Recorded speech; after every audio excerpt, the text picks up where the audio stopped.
Biden ने India को क्यों ठहराया कि इंडिया भी जिम्मेदार हो सकता है इस हमास के अटैक के लिए? वो इसलिए क्योंकि बिडेन कह रहा था कि ये जो G20 समिट हुआ जिसमें तमाम देश इन्वॉल्व थे, ये तमाम जो है एक मिडिल ईस्टर्न इकोनॉमिक ग्रोथ चाह रहे थे। पूरे कंट्रीज में कनेक्शन बन रहा था G20 समिट के बीच, जिसकी वजह से हर कंट्री तरक्की कर सकता था।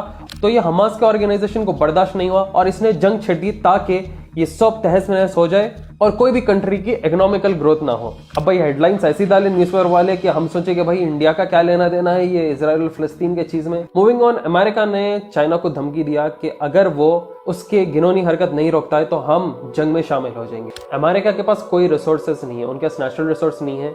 उनके पास होंगे आईटी कंपनीज, मगर वो आपके देश को ज्यादा नहीं चला सकते, आपको खरीदना पड़ता है। तो अमेरिका हमेशा अपने आप को जंग में मुब्तला रखता है, अपने आप को जंग में हमेशा शामिल रखता है और यही वॉर्स वगैरह के जरिए ये लोग पैसे कमाते हैं। रही बात चाइना को, किस बात पे इसने वार्निंग दी? चाइना ने चंद वक्त पहले 6 वॉरशिप्स भिजाए थे ईरान के सपोर्ट में, मगर उस बात पे बिडेन ने ये बात नहीं उठाई। बिडेन ने कहा कि ताइवान और दूसरे देशों की जमीन जो तुम नाहक खा रहे हो, अगर तुम वो पीछे नहीं हटे तो हम तुम्हारे ऊपर जंग कर देंगे। अरे वाह भाई वाह, ये बात अमेरिका बोल रहा कि चाइना जो है ताइवान उनको उनके राइट्स नहीं दे रहा तो ये दखल अंदाजी करेंगे। बस इसको एक बहाना चाहिए जंग छेड़ने के लिए। इजरायली मीडिया में बहुत सारा हंगामा हो जाता है। ये लोग लिटरली वार्निंग्स दे रहे हैं अल जजीरा को। अल जजीरा, AJ+, RT मीडिया, ये जो तमाम मीडिया हाउसेस रहते हैं ना, ये लोग हक चीज बता रहे क्योंकि ये लोग वेस्टर्न मीडिया के पपेट्स नहीं है। तो ये लोग क्या चाह रहे कि इनके हेडक्वार्टर्स बंद हो जाए, ये लोग न्यूज ना डाले हमास के बारे में या फलस्तीन के बारे में। इनको आग लग रही है अंदर। एक आप देखे होंगे कि आई ऑन फलस्तीन एक इंस्टाग्राम का पेज था जिसके ऊपर तकरीबन 5.5 मिलियन फॉलोअर्स थे, उसे ये लोगों ने डिलीट कर दिया। तो इसलिए हम आपको बोलते हैं कि इंडिपेंडेंट मीडिया हाउस को आप ज्यादा से ज्यादा सपोर्ट। हमास का ऑर्गेनाइजेशन ने 2 बूढ़ी औरतों को रिहा किया इजिप्ट के बॉर्डर के नजदीक, और वहां पे रेड क्रॉस को ये लोगों ने हैंड ओवर किया। अब ये जो बूढ़े लोग थे, ये लोग उनसे मिलके आए। मिलके आने का ये लोगों ने मीडिया में बोल दिया कि नहीं, वो लोगों ने हमारा बहुत अच्छा ख्याल रखा, वो लोग हमें खाना दिए, पानी दिए, बोले कि डरो मत, हम तुम्हें मारेंगे नहीं। और ये लोगों ने क्या किया, तारीफ कर दिया हमास के ऑर्गेनाइजेशन के बारे में। तो इजरायली मीडिया यहाँ पे बोला कि इनसे इंटरव्यू लेने की क्या जरूरत थी, ये तुम लेना नहीं चाहिए था।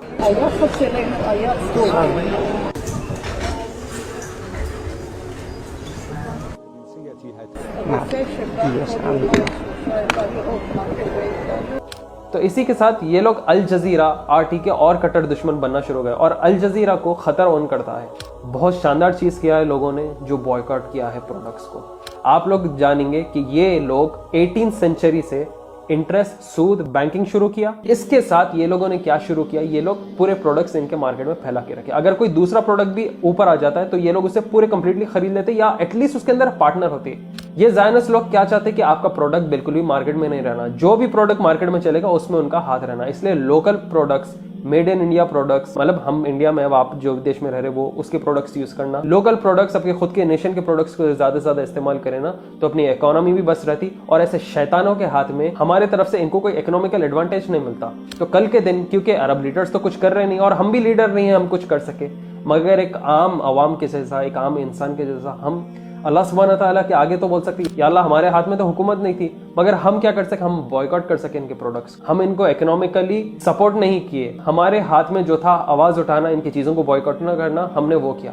तो इस वजह से भी हमारे ऊपर रहमत हो सकती है। आप लोग एक वीडियो देखेंगे जिधर इनके जो स्टॉक्स गिर रहे हैं तमाम चीजों के, कैसा डाउनफॉल आना शुरू हो गया, स्टॉक्स के अंदर डाउनफॉल आना शुरू हो गया। नेस्ले जैसा ब्रांड इसराइल से अपना ब्रांच हटा रहा है, ये भी न्यूज आप न्यूज़पेपर्स में देखेंगे, हेडलाइंस में देखेंगे। तो इनको परेशानी हो रही क्योंकि इनके पैसों पे जब लात पड़ती ना तो इनके पेट पे भी लात पड़ती। तो दोस्तों, ये स्टॉक्स गिरने, शेयर्स गिरने से, इनके बिजनेस को इफेक्ट होने से एक चीज याद आई, तेलंगाना में बहुत बड़ा तेलंगाना बिजनेस अवार्ड्स हो रहा है। अगर आप तिजारत करते हो, अगर आप बिजनेस करते हो, तो ये बहुत सही मौका है अपने आप को नॉमिनेट करने का। तेलंगाना बिजनेस अवार्ड आपको एंटाइटल करता है free 1 year membership of Asian Arab trade chamber of commerce. आप एक्नॉलेजमेंट रिसीव करोगे from the highest calibre judging panel of Telangana business awards. इसके अंदर ढेर सारे दूसरे बिजनेस रहेंगे, स्पॉन्सर्स रहेंगे, जिधर आप नेटवर्किंग कर सकते हो और अपने बिजनेस को बढ़ा भी सकते हो। नॉमिनेशन के थ्रू अपने बिजनेस को शोकेस भी कर सकते हो। इसी के साथ आपका ब्रांड का रेपुटेशन भी बढ़ेगा क्योंकि इनका जजिंग पैनल एक वेरीफाइड सर्विस प्रोवाइडर से। नॉमिनेशन सर्टिफिकेट भी है, ट्रॉफी एंड सर्टिफिकेशन भी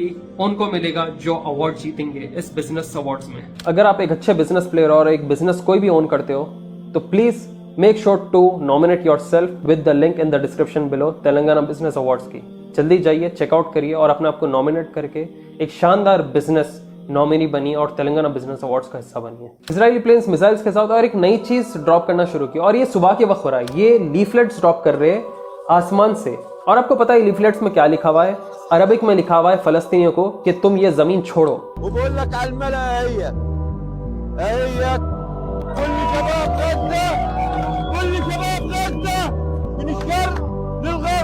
तुम यहाँ से छोड़ के जाओ और अपनी जान बचाओ। मतलब एक तरीके से खुद ये जमीन कब्जा करना चाह रहा है फलस्तीन में, और फलस्तीनी लोगों को पेपर से हवा के जरिए छोड़ते हुए बोल रहे कि फौरी निकलो यहाँ से और खाली करना और अपनी जान बचाओ। तो लोग नीचे से उठाए फाड़े और बोले नहीं, हम यहीं पे रहेंगे, हम यहीं पे मरेंगे, ये तुम्हारा जबरदस्ती नहीं चलना है। कुवैत की भी एक वीडियो जिधर आप देख सकते हैं, एक शख्स बता रहा है कि वहां पे स्टारबक्स में कोई नहीं है, लोग इतना बॉयकॉट किए थे, पूरा सुनसान इनका बिजनेस हो चुका है। रेस्टोरेंट्स वगैरह तो दूर के बाद, इनके प्रोडक्ट्स बॉयकॉट करें ना, माल नहीं रहा तो इनके पास एम्यूनेशन और मिसाइल्स के लिए पैसे नहीं रहते। जो अमेरिका से भीख मांगते मांगते ये मिसाइल्स वॉर के लिए पैसा पूछता ना, ये इनके पास नहीं रहता। फिर एक और एक वीडियो जिधर एक इजरायली ऑफिशियल बता रहा है कि देखो हमारे ऊपर फलस्तीनी कितने डिस्ट्रक्टिव वेपन्स यूज कर रहे हैं, और क्या कर रहा है, नीचे से एक ईंट और पत्थर उठा के बता रहे हैं कि देखो इतना खतरनाक डिस्ट्रक्टिव वेपन है फलस्तीनियों का, ये हमारे पे ये फेंक के मार के हमला कर रहे हैं। भाई इतने बड़े इंटरनेशनल मीटिंग्स में ये ऐसे ईंट पत्थर जैसी चीज लाके बता रहे हैं कि आगे के लोग हमारे को इससे मारे, हमारे को इससे नुकसान हो रहा, और ये लोग खुद बम्बार्डमेंट कर रहे हैं, बच्चों को मार डाल दे रहे, हॉस्पिटल्स के इलेक्ट्रिसिटी ये लोग सप्लाई बंद कर दे रहे। आप सोचो जो न्यूली बॉर्न बेबीज है जो इंक्यूबेटर्स में हैं, वो लोग कैसा सर्वाइव कर रही है? वो सांस, इलेक्ट्रिसिटी ना मिलने से, पानी ना मिलने से उनका इंतकाल हो रहा है। वॉर के अंदर कुछ रूल्स और रेगुलेशंस रहते हैं, ये लोग तो उसको भी पार कर दे रहे। फिर अगर कोई दूसरे कंट्रीज में लड़ाई हो गई, जैसा रशिया यूक्रेन में हो गई, तो रशिया के ऊपर सैंक्शंस डाल के बोले कि भाई इसको अभी खत्म करना चाहिए, सब इससे टाइस तोड़ना। अब यहाँ पे नहीं, सब खामोश है, सबको अपनी कुर्सी की पड़ी हुई है कि ये लोगों ने क्या किया, 200-300 साल से मेहनत किया, मेहनत करके हर तरफ के रूलर को, लीडर को और पॉलिटिशियन को उखाड़ के फेंका, अपना पपेट बिठाया। कैसे? पैसों के जरिए, सूद, इंटरेस्ट, हर चीज पे ऑन करते हैं ये लोग, और ये सूद इंटरेस्ट आपके घर तक, आपकी जेब तक ये लोग छापते हैं। पहले आपके अराउंड देख लो, फाइनेंस पे हर चीज, ईएमआई पे हर चीज, नो इंटरेस्ट ईएमआई भी बोलते हैं, मगर छुपा हुआ हिडन चार्जेस रहता है, वही आपका इंटरेस्ट है, और हमें सूद से सख्त मना किया गया है। एक तो पहले की भी वीडियो है जिधर एक इजरायली सोल्जर बोलता है कि मैं रात में बैठे बैठे मैं गंदगी कर लेता हूँ हैबत के मारे बेड में। ये बोलता है कि मैंने जो फलस्तीनी लोगों को मारा, למה הרגת אותי? אתה יכול להתנפקד ככה ביום אחרי שיש לך ימים כאלה? אתה יכול לאכול? אתה יכול בכלל להצליח בחיים? जो गवर्नमेंट ने मुझे भिजाया और मुझसे काम कराया, मुझे उनके ख्वाब आ रहे, मुझे वो लोग दिख रहे और बोल रहे कि हमें क्यों मारा, हमें क्यों मारा, जिसकी वजह से मेरी नींद उड़ गई, मुझे नाइटमेयर्स आ रहे, मेरी जिंदगी बर्बाद कर दिए, जिंदा जीता हुआ मुर्दा हूं मैं। ये तो वो खुद के इजरायली कोर्ट में बोल रहा है, एक इजरायली सोल्जर। आप लोग एक देखे होंगे ज़ायनिस्ट प्रोपेगेंडा कैसा एक्सपोज हुआ था, जिधर एक रोमानियन जर्नलिस्ट जो है इजराइल में लेटी हुई डक करी हुई है और बोल रही है कि हमास के जो है धमाके हमारे ऊपर आ रहे हैं और हमें हमारी जान बचाना है। बल्कि उसके पीछे देखे तो बाइसाइकिल्स चल रहे हैं, लोग अपने कुत्ते बिल्लियों को लेके आराम से चलते रह रहे हैं, और बस ये रोड पे बीच में लेट के प्रोपेगेंडा फैला रही है। इसमें गोदी मीडिया भी वही थोड़े जाके है, गोदी मीडिया के भी थोड़े जर्नलिस्ट है जो कि रो रहे वहां पे जाके, देखो भाई पूरी दुनिया फलस्तीन के साथ है और इजराइल के साथ कोई नहीं, हम यहाँ पे इनका जुल्म देख रहे हैं। अरे वाह भाई वाह। अब इंडिया स्टैंड्स विद इजराइल, बाज लोग बोलते हैं इंडियन स्टैंडर्ड्स फलस्तीन, मगर रियलिटी देखने के बाद इंडियन किसके साथ ठहरता वो सभी को मालूम है। आप लोगों को सबसे बड़ा जोक मालूम, सिक्योरिटी काउंसिल में क्या एक इजरायली फॉरेन मिनिस्टर बोला? वो बोला कि हम इंटरनेशनल लॉ के हिसाब से हम कोई बच्चों को नहीं मारे, हम कोई हॉस्पिटल्स को टारगेट नहीं करें, हम विमेन चिल्ड्रन को हम कभी हाथ नहीं लगाए, इन पे हम कभी धमाका नहीं चलाए, हम ह्यूमैनिटेरियन एड जो गाजा को ये लोग पहुंचने से रोक रहे हैं, मतलब आम से खाने पीना, दूध, बच्चों के आइटम्स, बेसिक चीजें हैं, ये लोग उसके ट्रक्स तक पास नहीं होने दे रहे इजरायली लोग। अगर आप समझ रहे हैं कि मैं झूठ बोल रहा हूं तो आप खुद सर्च करके देख सकते हैं न्यूज में कि इजरायली लोग बेसिक नीड्स ट्रक्स को भी नहीं छोड़े, और इतने सारे लोग जो गाजा के लिए पैसे फंडिंग उठा रहे हैं, जब सामान आखिर पहुंच ही नहीं रहा तो ये लोग क्या चीज के लिए फंड उठा रहे हैं? तो व्यूअर्स जरा देख समझ के आप लोग फंडिंग करो। देखो मालूम है जोश है, जज्बात है, मगर वो जज्बात को थोड़ा काबू में रखना, क्योंकि ऐसा क्या है, कुछ ऐसे हालात के बीच ऐसे शैतान आ जाते आपके ये जज्बात से खेल के, वो लोग आपका चंदा खा जाते। देख समझ के रहना, क्योंकि फलस्तीन को तो एड पहुंच नहीं रहा, ट्रक्स नहीं पहुंच रहे, तो आखिर अगर लोग ये एड और फंडिंग उठा के दे किसे रहे? इंस्टाग्राम वगैरह पे आप हर जगह देखेंगे, तो थोड़ा देख समझ के चलना आप लोग। देखो ये वीडियोस के बीच में एक सिम्पसन्स वाली वीडियो भी बहुत मशहूर हो रही है, जिधर चाइना और यूएसए को लड़ते हुए दिखा रहा है, और वहां पे ईयर 2024 बताया जा रहा है। 2024 क्यों? अगले साल क्यों बता रहा है कि यूएसए और चाइना के बीच एक जंग चलने वाली है?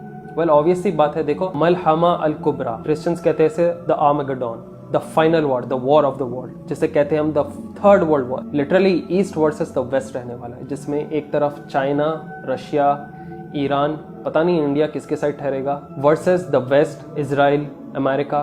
तो सिम्पसन्स की भी वीडियो बहुत लोग शेयर कर रहे हैं कि इन दोनों के बीच भी जंग छिड़ने वाली है। अब आप लोग तो देख लिए होंगे कि चंद वक्त पहले मैं बोल रहा था, देखो अमेरिका चाइना को वार्निंग दे रहा था ताइवान के मसले पर लेके। भाई ताइवान से इसको क्या लेना देना, इसको कुछ भी लेना देना नहीं है, इनको बस एक तरीके से वॉर में शामिल होना। और अभी लोग याद रख लीजिए, अमेरिका डायरेक्ट वॉर नहीं करता, रशिया से वो डायरेक्ट वॉर नहीं करा, यूक्रेन को सप्लाईज दिया और यूक्रेन को जाके लड़ो पर। And Ukraine is the second only Jewish state in the world after Israel. Britain का ये भी बोलना है कि इसराइल हमास वॉर खत्म होना चाहिए और एक 2 स्टेट सॉल्यूशन होना चाहिए। ये सेम चीज मोहम्मद बिन सलमान ने भी बोला था, the crown Prince of Saudi Arabia, जिसकी वजह से फलस्तीनी लोग उनके जमीन पे रह सकते और इजरायली लोग उनके जगह पे रह सकते। इकोनॉमिकल ग्रोथ, लोगों में खुशहाली सुकून आ जा सकता और लोग अपने काम पे तवज्जो दे सकते, अपने बिजनेस पे और ट्रेड फैला के। मगर आप लोग को बता दें कि इजराइल ये नहीं होने देने वाला है, क्योंकि Israel is aiming for the greater Israel. ये मानते हैं कि जब तक इनका ग्रेटर इजराइल नहीं आया, जब तक हिस्ट्री डज नॉट रिपीट, इनका मसाया नहीं आ सकता। तो दैट इज वाई ये लोग क्या चाह रहे हैं, ये लोग गाजा को खत्म करेंगे, फिर ये लोग वेस्ट बैंक जेरूसलम में जो फलस्तीनी है ना, उनको कोई ना कोई तरीके से ये लोग पुश बैक करेंगे और वहां से भी हटाएंगे। और इनका मेन टारगेट मस्जिद अल अक्सा कंपाउंड है। आप लोग को बता दें, मस्जिद अल अक्सा बोले तो बस गोल्डन डोम आता या मस्जिद खुबली आती, जैसे लोग असल मस्जिद अल अक्सा कहते हैं। मस्जिद अल अक्सा असल मस्जिद अल अक्सा कंपाउंड को कहते हैं, जिसमें एक से ज्यादा मस्जिदें हैं। आप देखे होंगे डॉक्टर इसरार अहमद के कई सारे वीडियोस, जो कि आखिर उस जमा के बारे में कई सारी चीजें बताए थे। 1990s के भी उनके अगर आप स्पीचेस उठा के देखें तो आप बोलेंगे भाई ये इतने ब्रिलियंट नॉलेज इनको वो वक्त पे कैसा थी। आज आप देखेंगे कि कई सारे उलमाए जो है आखिर उस जमा के बारे में उतना नहीं बात करते, एंड टाइम्स के बारे में उतना नहीं बात करते। अगली वीडियो में हम एक बहुत ही जबरदस्त चीज बताने वाले हैं आपको। ये इल्यूमिनाटी ज़ायनिज़्म से रिलेटेड रहेगा और दुनिया के जो हर जंग हुई, वॉर हुई ना, उससे रिलेटेड रहेगा। ये बहुत आपका दिमाग खोल देगा और आपकी आंखें खोल देगा। ये वीडियो हम जल्द से जल्द बनाएंगे और आपके आगे रखेंगे। परेशान हो जाएंगे कि ये लोग कब से ये चीजें डिसाइड करते हुए आ रहे हैं। तो दोस्तों आज के लिए बस इतना ही। होप आप लोग को वीडियो पसंद आया तो प्लीज ज्यादा से ज्यादा शेयर करिए इसे व्हाट्सएप, फेसबुक और इंस्टाग्राम पे। प्लीज ज्यादा से ज्यादा शेयर करिए अगर आप इसे व्हाट्सएप पे देख रहे हो, अगर आप इसे फेसबुक पे देख रहे हो, अगर आप इसे यूट्यूब पे देख रहे हो। ज्यादा से सपोर्ट करिए हमें। अगर आप एक अच्छे बिजनेस प्लेयर और एक बिजनेस कोई भी ओन करते हो तो please make sure to nominate yourself with the link in the description below Telangana business awards की। जल्दी जाइए, चेकआउट करिए और अपने आप को नॉमिनेट करके एक शानदार बिजनेस नॉमिनी बनिए और तेलंगाना बिजनेस अवार्ड्स का हिस्सा बनिए। फिर मिलेंगे जल्द एक नए वीडियो के साथ। दुआ में याद रखिए। मैं अस्सलाम वालेकुम।